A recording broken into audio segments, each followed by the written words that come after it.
more can I say? Top Billin.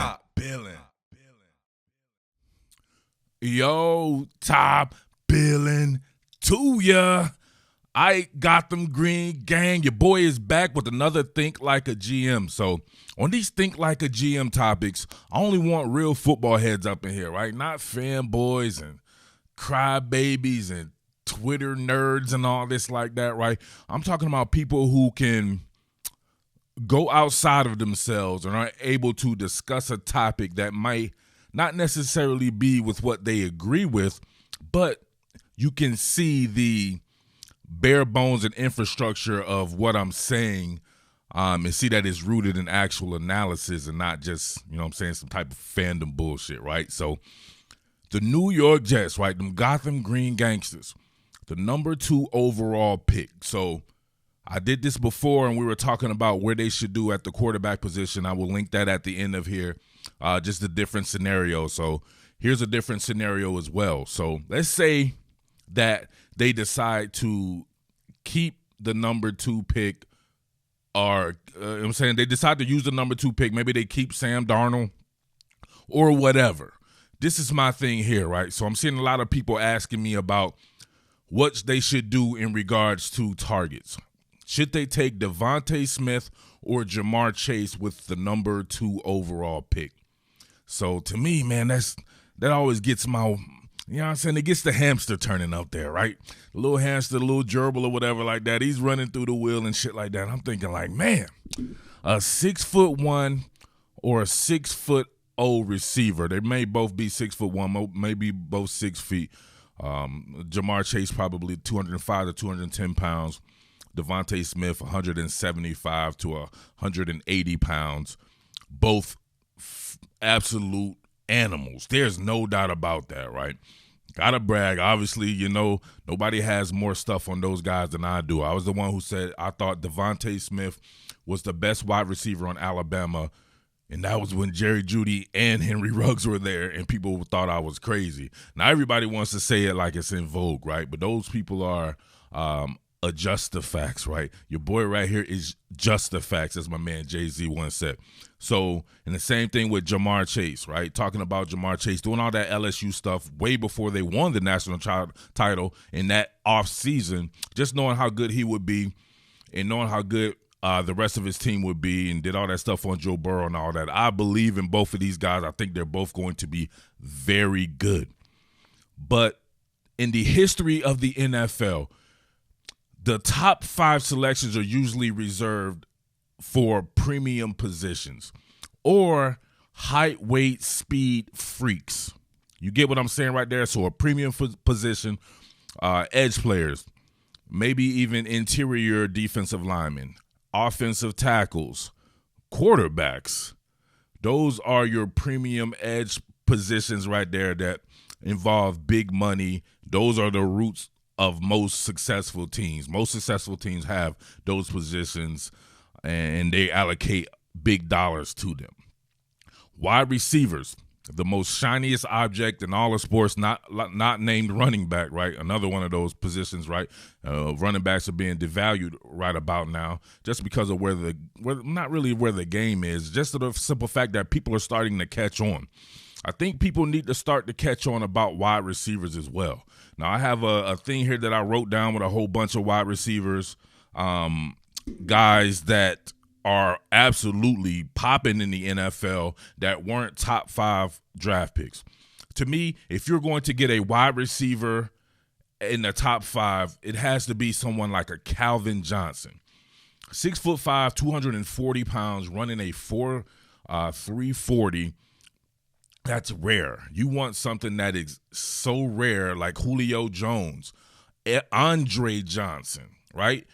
Those guys right there you can afford to miss on because you went out of your way to grab something that is absolutely different. A 6'1" receiver, 205 to 210 pounds, or 175 to 180 pounds is not dissimilar to what we see throughout the entire scope of the league. There's nothing special about that. It may be something special about their games, but even in saying that, how good do you expect these guys to be? Are you really in your mind right? Are you convinced because you've seen them play college football that all of a sudden they're going to be 2,000-yard receivers? There ain't been any 2,000-yard receivers like that, right? Calvin Johnson, very close to it. Julio Jones, Andre Johnson, and these guys, right? Just you get these popping dudes, T.O. and all these. Randy Moss, right? That was a guy that should have been a top 5 pick had he not been like in the type of trouble that he was and stuff like that, right? Those are the guys you reserve that for.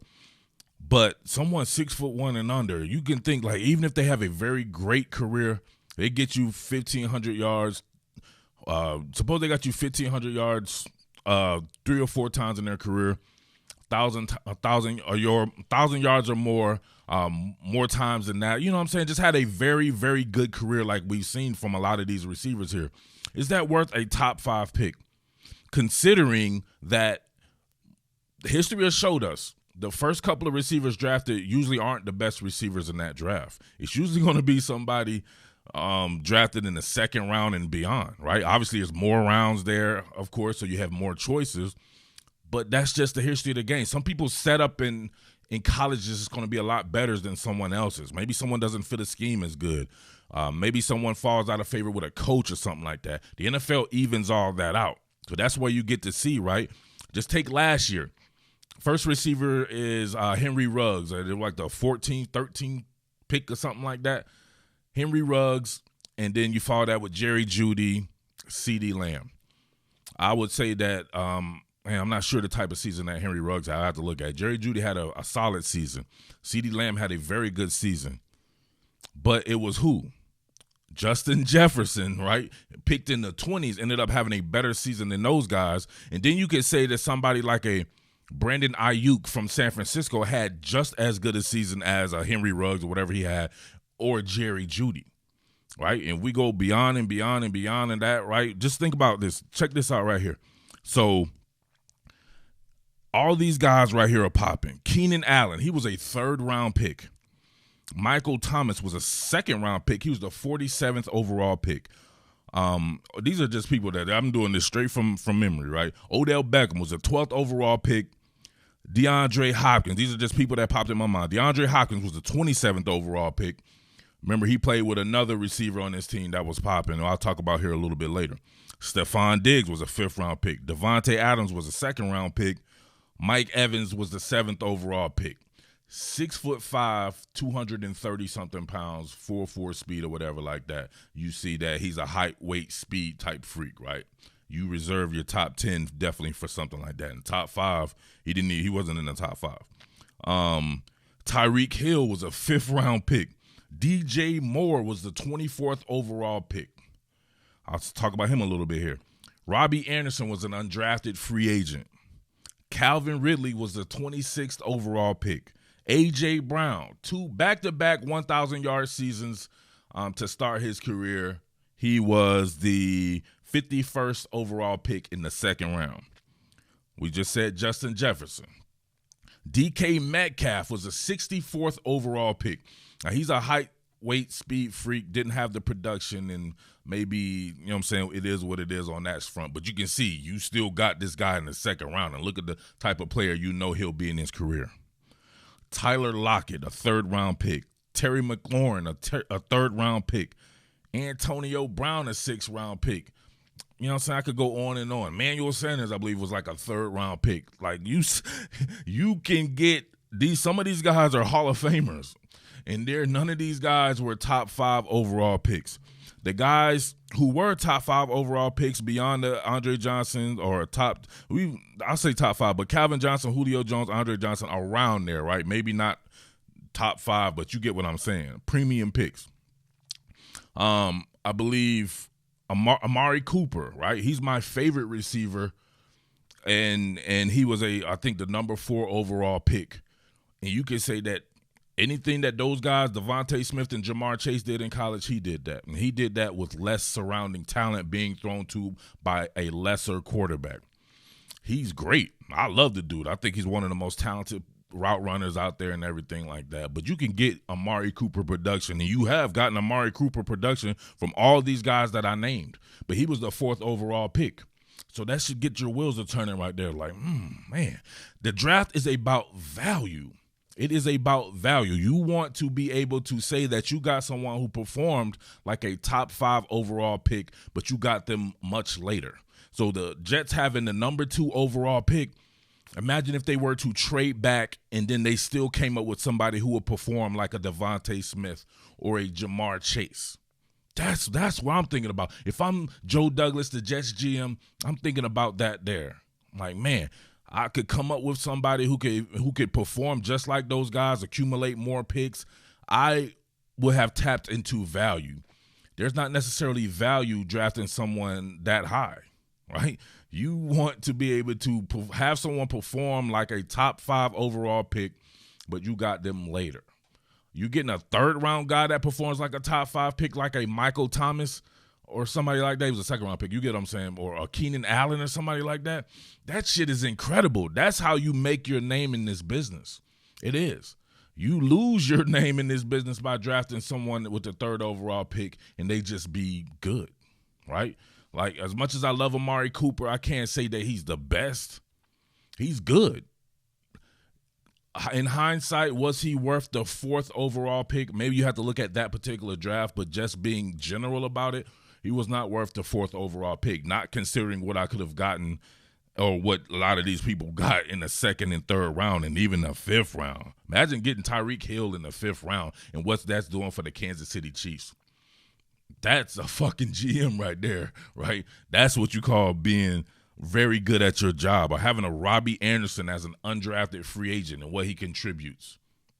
The Jets did that, right? They did that. So as far as these guys go, we think about this, right? Them individually. I like to do comps, and I do like a floor, mid-level, and a ceiling type comp. So I'll give 3 comps, but just 1 comp I'll probably put out there. But just for me and my notes, for your boy DeVonta Smith, right? I think at the very least he could be like a Tyler Lockett. Tyler Lockett is somebody who's 5'10", 180-something pounds. He's plays for the Seattle Seahawks. Very good route runner, very good hands.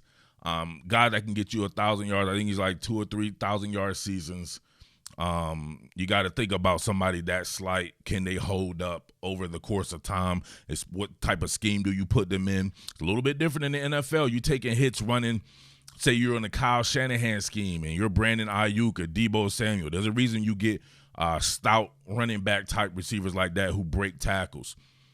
You're going to take a pounding, right? We see that those guys are already injured in that system, and they're not small.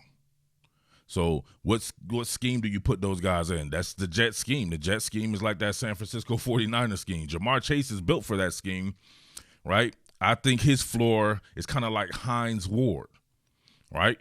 Hines Ward was a straight-up dog, right? A straight-up dog, physical, can block, run routes, and do this and that, can go up and get it over you.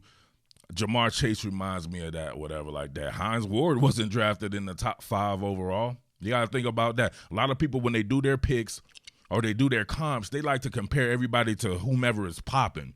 You have to go beyond that. You have to go be like, all right, let me compare them to somebody who is very good, but you know what I'm saying? Because chances are they may be like that. That's just the NFL for you. Not everybody is going to be a superstar. I don't know why people can't get this through their minds. When people talk about like Mac Jones, I love Mac Jones and shit like that, but you can't say Mac Jones, you want to compare him to Tom Brady. In the history of the league, there's only been one Tom Brady. So you got to be smarter than that. So you got to always have some type of floor comp. So you guys will let me know out there some more comps for those guys right there. But one of these guys that was a top 5 overall pick that I thought was easily as good as both DeVonta Smith and Ja'Marr Chase in college was Sammy Watkins from Clemson. 6'1", 211 pounds. Him and Ja'Marr Chase play exactly the same. Exactly the same. I'm not sure if Ja'Marr Chase will run as fast as Sammy Watkins, but we shall see.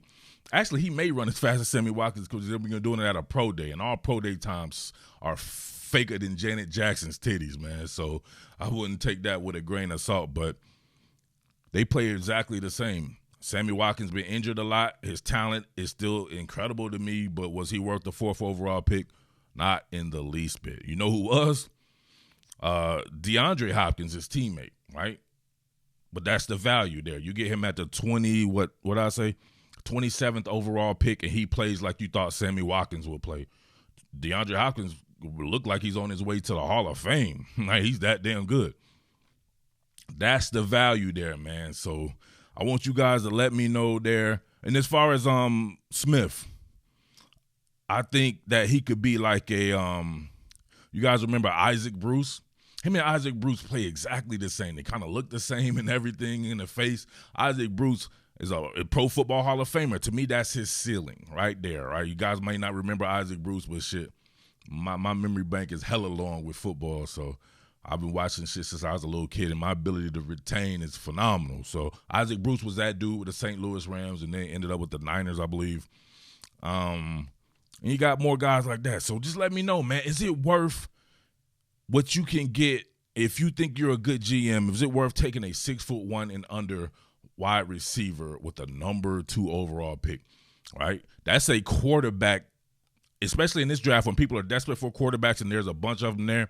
You trade back. You let somebody else make that, right? You let somebody else pick a quarterback. You trade back, accumulate picks, and boom, you go and you might get one of these guys that end up like these guys, like a Kadarius Toney or a Amari Rodgers, a Rondale Moore, or a Terrace Marshall. There's a lot of players in this draft. Seth Williams, right? I could go on and on.